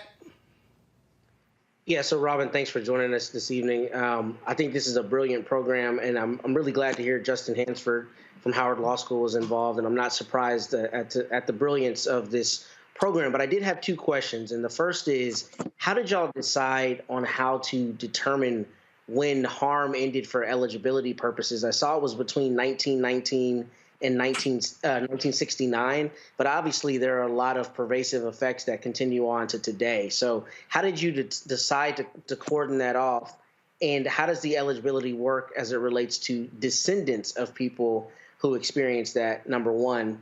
And the second question was, I think it's genius that it's tied to the recreational marijuana taxation that the city does, right? So what has been the buy-in, if any, from cannabis groups across the country as it relates to that, and that potentially being used as a vehicle to fund other reparations programs? Because there's obviously a justice component with that in terms of how many people over the years were convicted of something that's now legal. So if you would you address those two issues, please? Absolutely. Thank you for the question. So first, in terms of eligibility, we looked at the harm. It was very specific and measurable. It was a zoning law that was enforced and implemented between 1919 and 1969. It was implemented until fair housing was passed federally. So we are looking at everybody Black in Evanston that lived here between 1919 and 1969 had a direct harm, and their descendants were harmed as a result of the direct harm of their elders and ancestors. And so that's how we framed our eligibility. We didn't look at neighborhood or census tract. We didn't look at lineage. In fact, in Evanston, I can speak for Evanston. I know that there is a very passionate lineage conversation across the nation, but in our case, during our period of harm, the whole diaspora was here. We're a very diverse Black community. One of our biggest reparations leaders is a Haitian immigrant. So we have a harm that is defined in that period of 50 years, and direct descendants are eligible. And right now we have started with prioritizing the elders, who in the program language are classified as ancestors. So those that had direct harm at the point of disbursement, those were about 70 years old and older, receive their reparations benefit first. First of all, because they experienced the direct harm. And secondly, because we want to make sure we get to repair as soon as possible for those that may transition. And unfortunately, we've had some of our reparations eligible community members transition during this time. To address that, we have allowed all of the applicants to name a beneficiary in the event they transition before their reparations benefit is dispersed. In the event that they didn't do that, and we've had about a handful of cases where they didn't name a beneficiary, then that benefit goes to the estate. And either the estate has decided who is a beneficiary, or that will happen through some form of probate court. But this is a benefit that belongs to the estate, the family, and it is intended to build generational wealth for families. And so that explains our eligibility. We had 640 applications come in on our first round of the application being open. 140 of them classified or qualified under that ancestor, or they were the elders that had direct harm, and the balance of them are, like myself, descendants. And then as it relates to your question regarding cannabis sales tax and revenue, absolutely.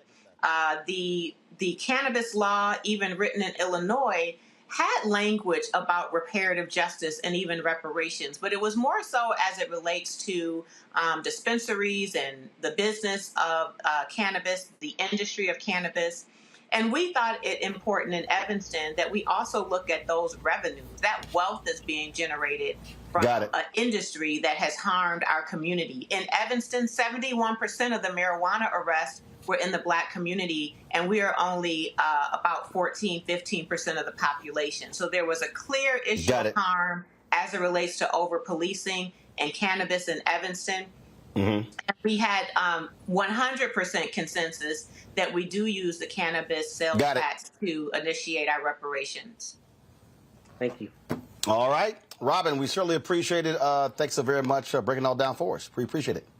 Thank you.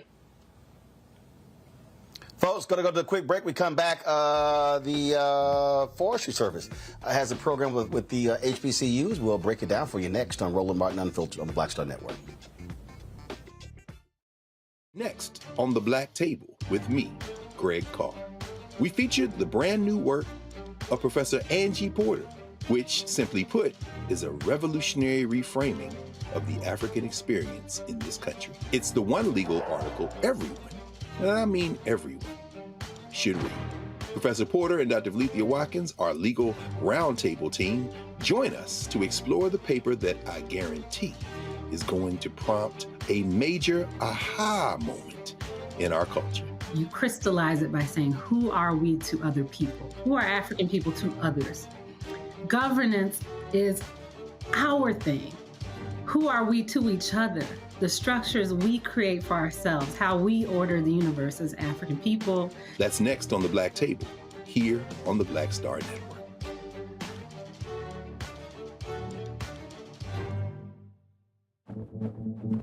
For decades, the tobacco industry has deliberately targeted Black communities and kids with marketing for menthol cigarettes.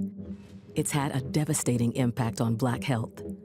Tobacco use claims 45,000 Black lives every year. It's the #1 cause of preventable death. In the 1950s, less than 10% of Black smokers used menthol cigarettes. Today, it's 85%. Ban menthol cigarettes. Save lives. I'm Faraji Muhammad, live from LA. And this is The Culture. The Culture is a two-way conversation. You and me. We talk about the stories, politics, the good, the bad, and the downright ugly. So join our community every day at 3 p.m. Eastern and let your voice be heard. Hey, we're all in this together. So let's talk about it and see what kind of trouble we can get into. It's The Culture, weekdays at 3, only on the Black Star Network. Farquhar, executive producer of Proud Family. Bruce Smith, creator and executive producer of The Proud Family, Louder and Prouder. And you're watching Roland Martin Unfiltered.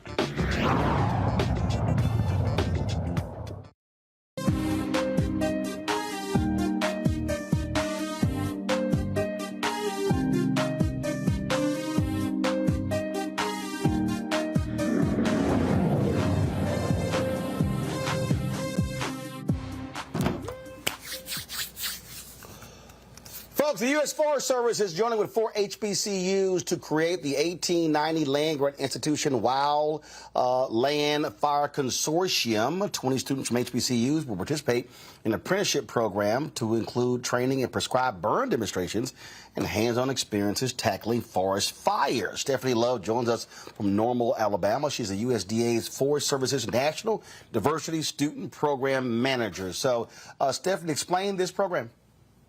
Absolutely. So this program is a 28-day residential program whereby we bring HBCU students onto the campus of Alabama A&M University, the only HBCU that's SAF accredited, their forestry program.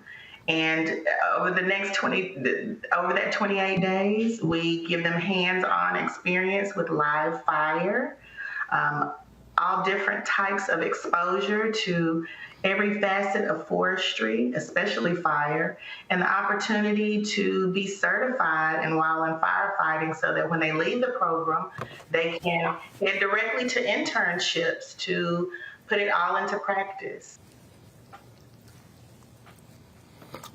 Right now, if you talk about the Forest Service, how many African Americans are involved? Wow, in this particular field, only 1.9% of the bachelor's degrees in agriculture and natural resources are African American.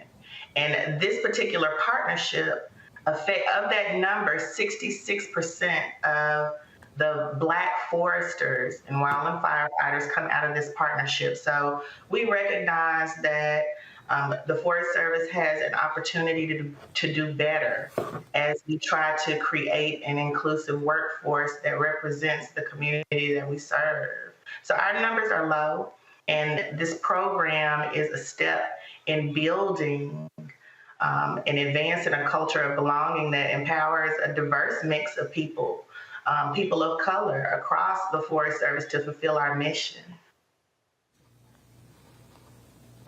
Wow, this is, I mean, I think part of the thing that it always happens is that they're just areas that we don't see a lot of us, so therefore we don't think about opportunities in that field. Absolutely.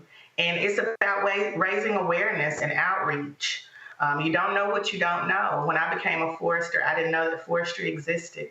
So this program is just one of those outreach programs to bring awareness that it's a choice. And the Forest Service wants to step in as an employer of choice of people of color who want to go into forestry and firefighting. So you're going to be partnering with Florida A&M University, Southern University of Tuskegee, as well as Alabama A&M. Absolutely. So we've had Are you looking to eventually expand this? We want to expand our footprint all across the country. We want to replicate at not only HBCUs, but at 1994 tribal colleges and universities, and we want to replicate everywhere that we can. So that's the next step in building this diversity program. All right, then. Stephanie Love, we certainly appreciate it. Thanks a lot. Thank you. Folks, going to go to a break. We come back. We'll talk about those Republican attorneys generals going after DEI in corporate America. I told y'all this was next.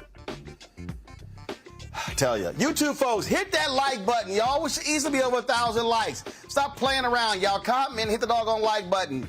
Also, hit the like and share button on the Black Star Network OTT app. Don't forget, support us in what we do. Download the app, Apple phone, Android phone, Apple TV, Android TV, Roku, Amazon Fire TV, Xbox One, Samsung Smart TV. You can now watch our 24-hour, 7-day-a-week streaming channel on all platforms, including Amazon Fire TV. Right there, folks. We're on Amazon Fire. That's right.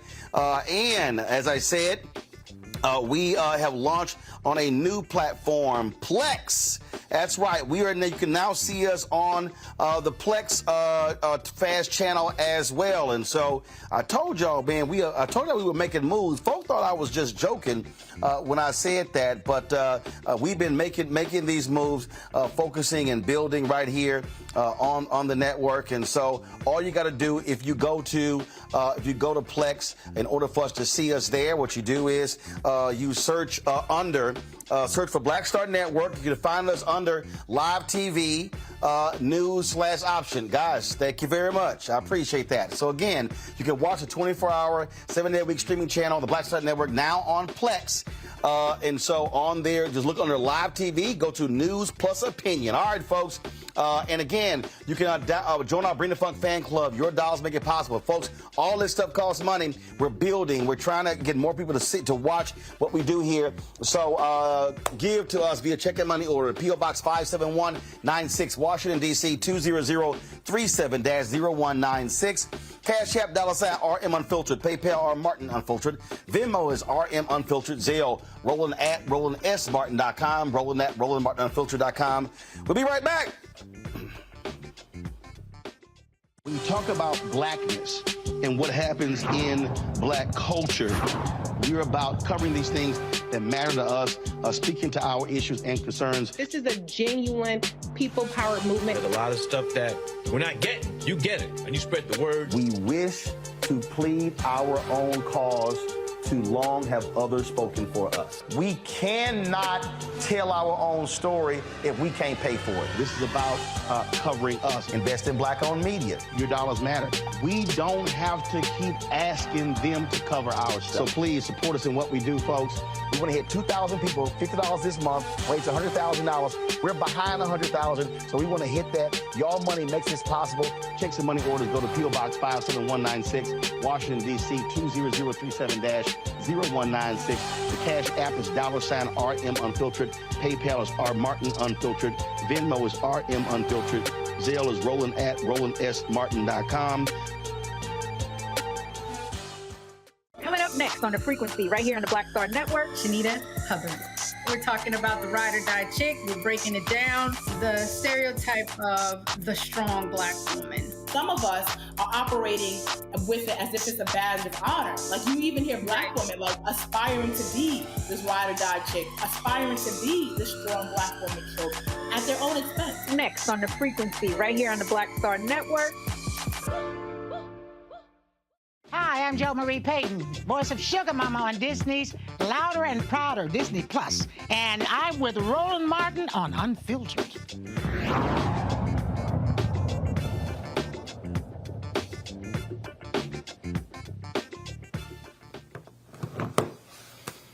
I told y'all these white conservative Republicans were going to go after diversity in corporate America. I said it in my book, White Fear. I said it when Supreme Court was considering the affirmative action case in colleges. And now Republican attorneys generals have sent letters to 100 companies saying because of that Supreme Court decision that their DEI programs in the companies might be illegal. They're claiming, oh, y'all sitting there, you can't have quotas and you're choosing folks based upon race. This is being led by that racist in Kansas, Chris Kobach, Attorney General. It was signed by the AGs in Tennessee, Alabama, Arkansas, Indiana, Nebraska, Iowa, South Carolina, Kentucky, Mississippi, Missouri, Montana. Yeah, it was signed by that fool, Daniel Cameron. Please, let's defeat that fool who's running for governor. And so, yeah, we know exactly what kind of brother he is. And so this is who they are. Brianna, I kept trying to tell people this. The only way, I said, they They don't want black folks going to college. They don't want black folks getting jobs. And so this is what they're doing. And so this is what I also keep saying to all these black people out here who sat on their asses during the election, who keep saying, man, this voting stuff don't make any sense. Here's a perfect example. They're trying to go after the companies. Right. It's wildfire. We just talked about fires. And they're slowly but surely trying to make sure that we don't get ahead. That's why it's very important for the programs like Evanston keep generating for us, whether it's through money or owning land. But really, it's hard. The Supreme Court keeps fighting us in every aspect, and how we come back from this is hard, but we know that an election's coming up, and we know that on the other side there is DeSantis, who's running, who has shown in Florida that he doesn't want any diversity, taking history out of the books, fighting Mickey Mouse because, he wanted to suppress differences. And so, we have to be cognizant of that as we vote, because it affects who our Supreme Court justices are, who our federal judges are, but most importantly, what we see happen in Congress and what he'll write or create, or whatnot, or veto, or make something in a brush of a pen. So we just need to be conscious of who we let in this next presidential election. See, this is the thing here, Michael. And again, we spend lots of time trying to unpack this thing and get people to understand. And so if you think voting doesn't impact you, so here they are now trying to tell Apple, Google, and all of these companies what they are doing inside of their companies. All right. They were trying to attack the Kellogg's company, trying to have a vote at a shareholder meeting as well. And so we see what's happening here. And so for the people who go, voting doesn't matter, well, they're now trying to impact these companies. They're going to start going after, what are these company foundations supporting? What are they giving money to? This is all because they have the power in the Attorney General's office. Well, yeah, not only do they have the power in the Attorney General's office, but this whole white supremacist backlash that really began with Trump coming into office as a backlash against 2 terms of President Barack Obama. And this has continued. This is a continuation of the January 6, 2021 insurrection, which was a white supremacist insurrection. This is a continuation of this, okay? They're just doing this without guns, okay? But they're trying to overthrow everything just like they try to overthrow the government then. Now, it's really important for people to understand. First of all, a lot of these people say voting doesn't matter. One, they never read the U.S. Constitution. 2, if they did, they don't understand it. And 2, these are the same people who say they want reparations from the federal government. Now, affirmative action in college admissions was just struck down by the 6-3 conservative majority U.S. Supreme Court. How the hell do you think you're going to get reparations from the federal government? That's not going to happen. Then you have people saying, well, if President Biden doesn't do an executive order on reparations, okay, to put together a committee on reparations, we're not going to vote. What kind of stupid ass nonsense is that? And then even if you did get a committee, explain to me how you get that passed in the House of Representatives and Kevin McCarthy's in control of the House. And explain to me how you get 60 votes out of a Senate. And if you have 51 Democrats, that means you're going to need 9 Republicans to vote for it also. So a lot of this deals with people confusing activity with productivity and not understanding law, not really understanding history, and not understanding how to bring into existence what it is they say that they want, but at the same time, how to stop threats that are a clear and present danger.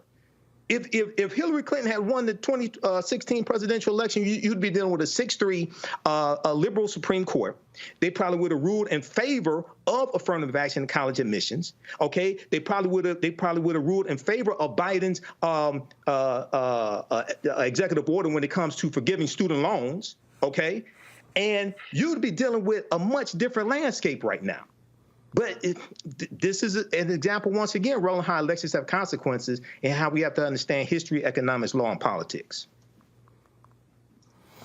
You know, again, walking people through this, Matt, and connecting the dots is just so hard. And what I keep saying is, look, these folks on the right, they ain't going away. They are voting. Moms for Liberty, taking over school boards. You see what they're doing. And so if we are not maximizing our voting power, we're giving these people this type of power to not only go after colleges and universities, they want to go after corporations. They want to go after anything that has led to the advancement of black people.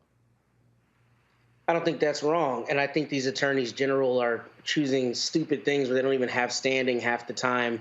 These corporations are Delaware corporations that may not even be, personally subject to jurisdiction in these respective states. But I actually will be the unpopular opinion here. I think that they have picked a fight with the biggest moneyed interest in the country, and I don't think it's going to go down necessarily the same way as education. I mean, I get the principle, right? The idea of the Supreme Court opinion, and not to say they're not going to continue attacking it. But you mean to tell me Tim Cook and Sundar Pichai are going to roll over on this? Absolutely not. What we saw with DeSantis and Disney in Florida was relative to Disney's special legal status there. That doesn't mean these attorneys general aren't going to, continue trying to attack DEI and continue trying to attack a diverse workplace because, yes, there's a lot of white supremacy. But money is what rules this country. And there is no way that places like Apple or companies like Apple that has the largest, my understanding is the largest money ever on hand for any company is going to allow some state attorneys general to really tell them how to run their company. And maybe that's naivete for me, but I really think that that's not going to come out the same way. I think that the moneyed interests are too entrenched and they have too many politicians in their pocket for that to meaningfully happen. So I think it'll be a little different scenario than affirmative action in education. I don't agree. I don't know. I don't know, frankly. I don't know. Brianna, go ahead. Yeah, I don't agree. I think that the purpose of racism is that it doesn't take that into account. It doesn't care about the economy. It's more about the power. And so when they create that and make sure that there's not DEI and we're not teaching about diversity and so forth, it sets up to keep the hierarchy and make sure that we're underneath. And racism is not about what educationally makes sense. It's literally about the fear. And so I am not that optimistic that they're going to say, oh, this is going to ruin my money. So you know what? We're not going to listen and we're not going to do this. They want to make sure that their people succeed and that we do not. And so I do think that it's a problem that they're allowing this to happen, that we're going back. We're going backwards. Well, if I may, Roland, I mean, reasonable minds can differ. But what does Michael always talk about? Power. This is about power. And what does power come from in this country? Money. And if you got the most ducats in your pocket, you got the most leverage to tell these politicians kick rocks. I don't care about your letter. I don't care that you don't like how I'm running my company. I got X number of Billy, and I'm about to fight you forever. Tim Cook and Sundar Pichai will not allow states' attorneys general to tell them how to run their company. That's my honest belief. And that doesn't mean that the genesis of it is not racism and white supremacy and that they're not going to try to make hay in that respect. But it is not the same to me as some 18-year-old applying to go to college and whether they can individually keep her out as to say you're going to tell Apple how to run its company. I don't think that's realistically going to happen considering how much political power those corporations have. I don't think that's realistically going to make change in this respect across the corporate sector, in my opinion. Yeah, and I don't think that's right because... Go ahead. No, I just don't think that's right because it starts with education. That's why they try to make sure that someone can't even get to be a Tim Cook. So I just don't see it, but time will tell. Hey, Roland, can I just say something really quickly here? Chris Kobach, remember Chris Kobach was the governor who initiated the interstate cross-checking system during the 2016 presidential election and locked about one. No, he wasn't governor. He ran. Remember, he was Secretary of State. He ran. Secretary of State. I'm sorry. U.S. Senate and lost. He ran for governor and lost. He was Secretary of State. Secretary of State, interstate cross-checking system, 2016 presidential election, it knocked about 1 million people off the voting rolls across the country, okay? And it's helped Donald Trump win as well, all right? So, see, these people are playing for keeps, and we have to learn how to connect the dots here, okay? This is the white supremacist billionaire boys club. They're all playing for keeps. They're all on the same team, okay? And they're trying to clean our clock. So we have to understand this and fight against this. All right, folks. Hold on 1 second. Quick break. I'll be back for our last segment on Roland Martin Unfiltered on the Black Star Network. On the next Get Wealthy with me, Deborah Owens, America's Wealth Coach, the wealth gap has literally not changed in over 50 years, according to the Federal Reserve. On the next Get Wealthy, I'm excited to chat with Jim Castleberry, CEO of Known Holdings. They have created a platform, an ecosystem to bring resources to Blacks and people of color so they can scale their business. Even though we've had several examples of African Americans and other people of color being able to be successful, we still aren't seeing the mass level of us being lifted up. That's right here on Get Wealthy, only on Black Star Network. On a next, A Balanced Life with me, Dr. Jackie, we're going to be talking about common sense. We think that people have it, know how to use it, but it is something that people often have to learn. The truth is, most of us are not born with it, and we need to teach common sense, embrace it, and give it to those who need it most, our kids. So I always tell teachers to listen out to what conversations the students are having about what they're getting from social media, and then let's get ahead of it and have the appropriate conversations with them. On a next, A Balanced Life with me, Dr. Jackie, here at Black Star Network.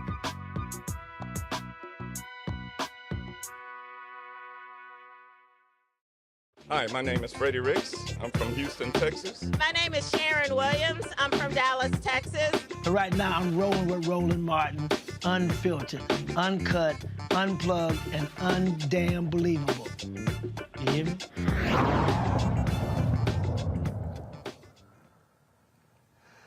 All right, y'all. It's always great when you look at some of these videos that go viral, and I tell you, boy, MAGA Republicans are a little bit upset. Mike Pence was walking in a parade, and, you know, kids are going to be kids, and this happened.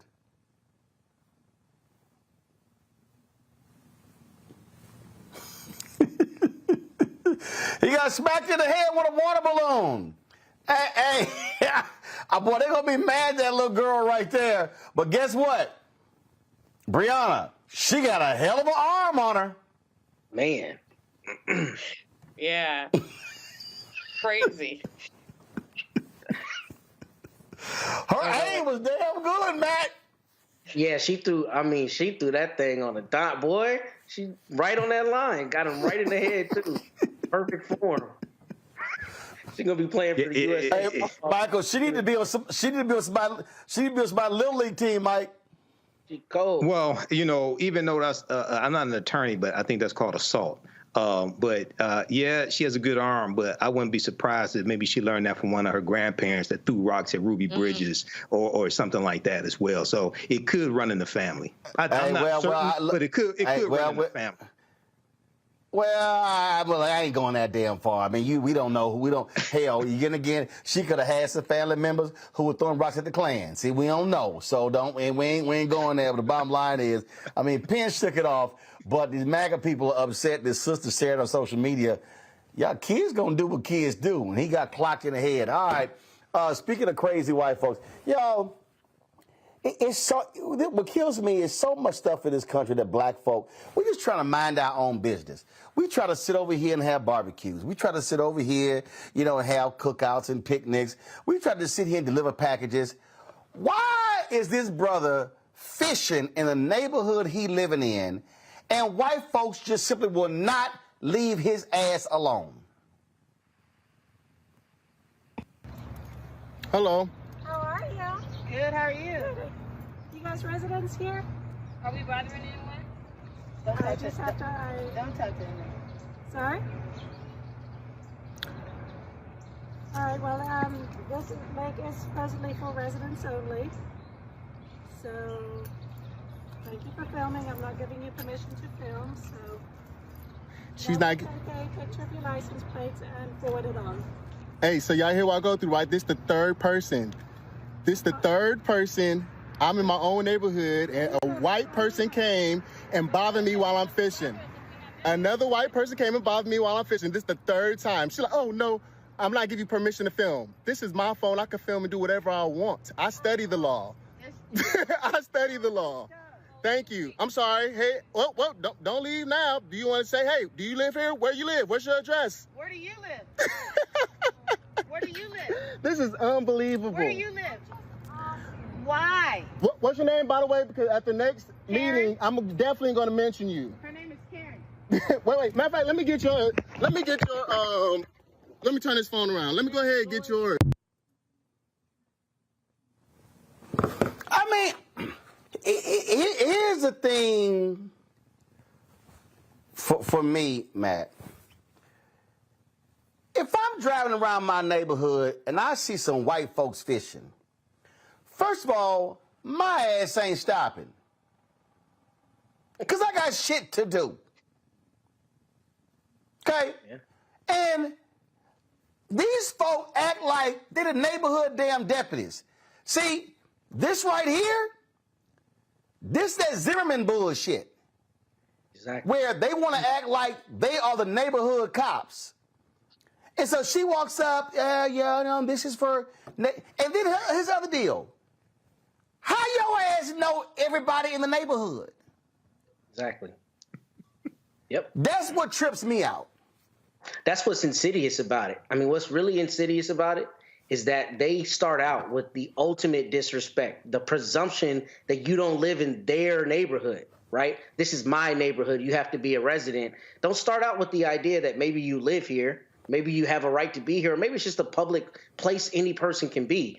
But they do that, and then the moment that you respond strongly, what do you get? I don't give you permission to film. I'm just trying to be a concerned citizen. That's absurd. And it's disgusting that this brother had to deal with that. But I'm glad that he took the tack that he did, because I think what happens too often is people try to uphold decorum and be nicer than they need to be. And I'm glad he said another white person, a third white person, has come to bother me while I'm here. I know the law. I'm using my phone, he continued to record her and then told her, I'm going to go get your plates. Now, that may not always be a safe proposition, to be completely frank, but I like the idea that the pushback is strong, because that's what it has to be if you have the audacity to come up and, act as though I'm not in my own neighborhood or presume that. It just, what pisses me off again, Brianna, is... As he said, this is the third white person that's rolled up on him. And they just have, a lot of these white folks just think that they have the license. We can question anybody on anything. That was, hell, we had a video, I'm going to try to find it, where these cats had a rooftop party and a white woman just walked into their apartment to tell them, stop playing the music. They were like, we could have shot your ass. They really believe that they have the right to do whatever they want and talk to somebody anywhere they want to. They were raised like that. It shows the differences. And it's funny that her name was actually Karen. We call them Karens now, and that was her name. And, the first thing she says is, I didn't give you permission to film. Oh, you had to give me permission.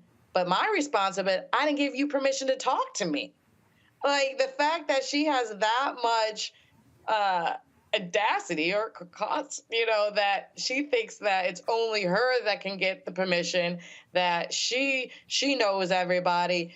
And what? She was afraid that he was going to take all the fishes? She wanted to fish herself, and it was going to take away the neighborhood fishes? What harm was he posing to her? None. But she still felt like it was her right to say something. And it's ridiculous. It's ridiculous. And what I love, Michael, is, I didn't give you permission to film me. I didn't give you permission to walk your punk ass up to me.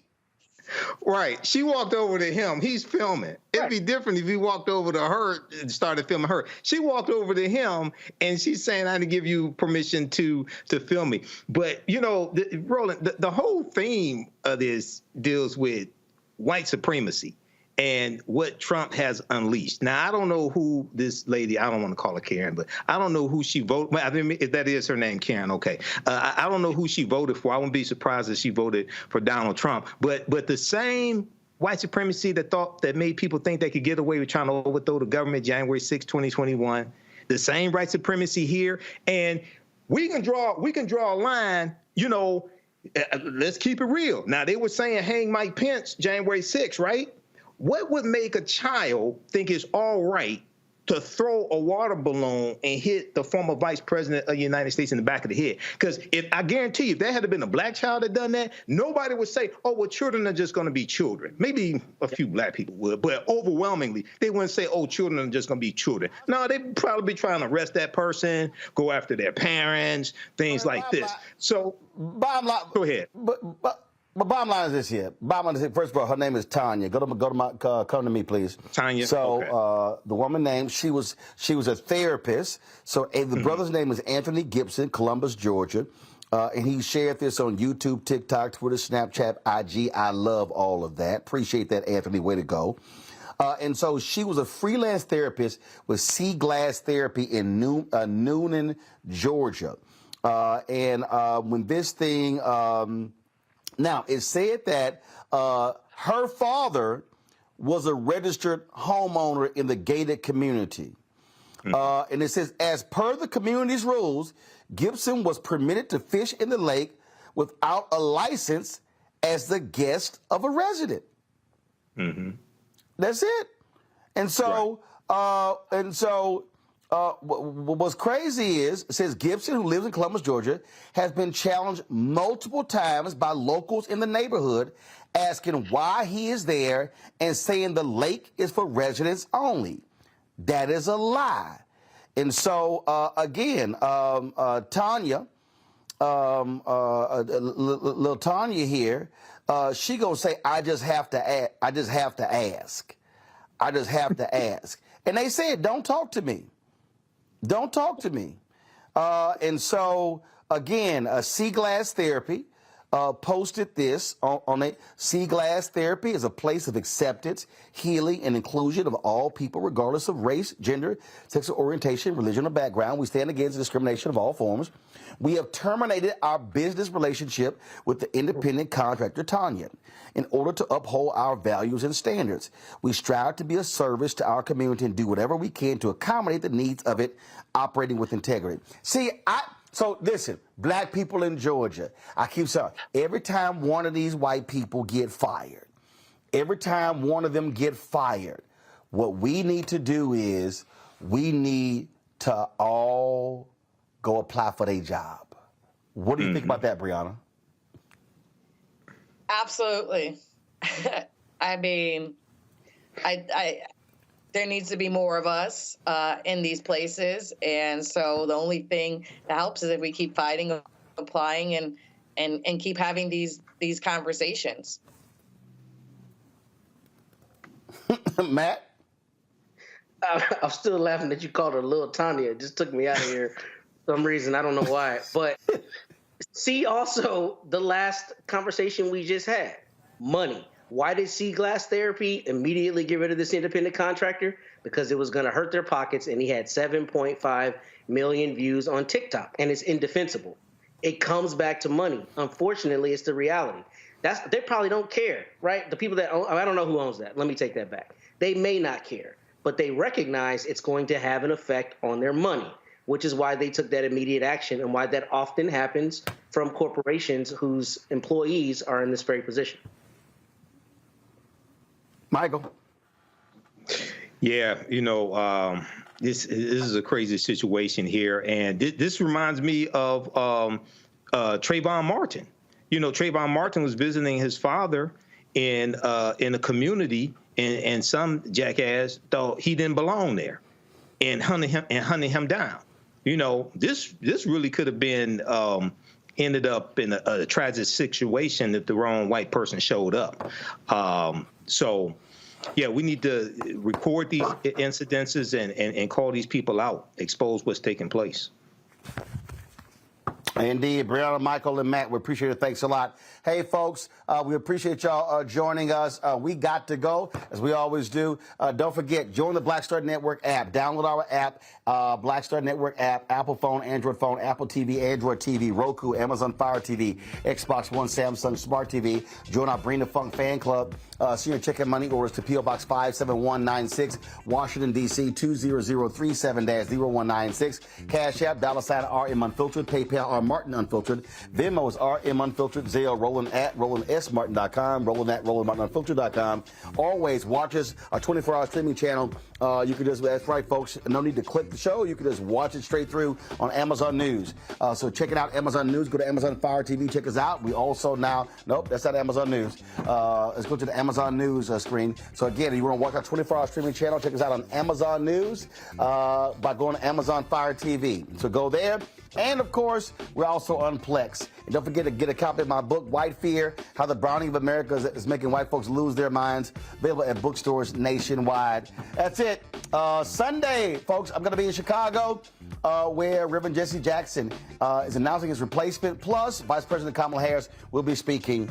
As we always do on Friday, we roll the names of the people who contribute to our show. Thanks a bunch. I'll see you on Monday. Holler!